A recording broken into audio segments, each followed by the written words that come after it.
So if everybody doesn't agree to it and agree to the majority, then the contract essentially has no meaning and people might as well be in a state of nature.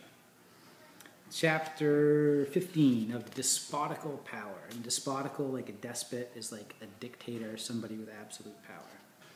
Despotical power is an absolute, arbitrary power one man has over another to take away his life whenever he pleases, and this is a power which neither nature gives, for it has made no such distinctions between one man and another, nor compact, that's like the social contract, can convey.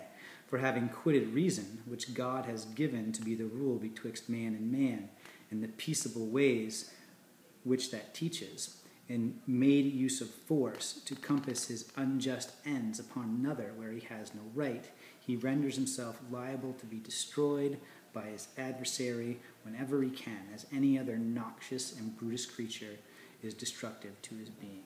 So if anybody tries to get you or your society into despotical power, if they want to have absolute power over you, you have the right to destroy them like you would an animal. So essentially, what he's going to be saying here is if the government takes away your rights, you have the right to overthrow it. And this is where he's going to inspire the American Revolution, the French Revolution, and then, you know, as we go through history, you know, pretty much most revolutions after that in the modern age. Okay, chapter 19 of the dissolution of government. The reason why men enter into society is the preservation of their property. He's a big guy on private property too, remember that. In the end, why they choose and authorize a government is that there may be laws made and rules set as guards and fences to the properties of all the members of the society, to limit the power and moderate the dominion of every part and member of the society. For since it can never be supposed to be the will of society that the legislative should have a power to destroy that which everyone designs to secure by entering into society, for which the people submitted themselves to legislators of their own making.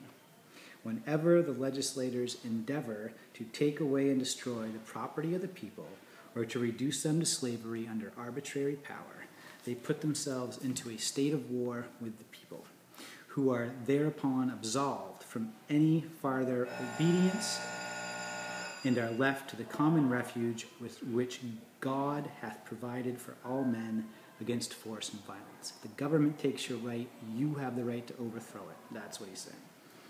Whensoever, therefore, the legislatives shall transgress this fundamental rule of society, either by ambition, fear, folly, or corruption, endeavor to grasp themselves, or put into the hands of any other an absolute power over the lives, liberties, and estates of the people, by this breach of trust, they forfeit the power the people had put into their hands for quite contrary ends, and it dissolves to the people who have right to resume their original liberty, and by the establishment of a new legislature, such as they think fit, provide for their own safety and security, which is the end for which they are in society. So, government takes away your rights, you overthrow the government, make a new one. That's what he's saying.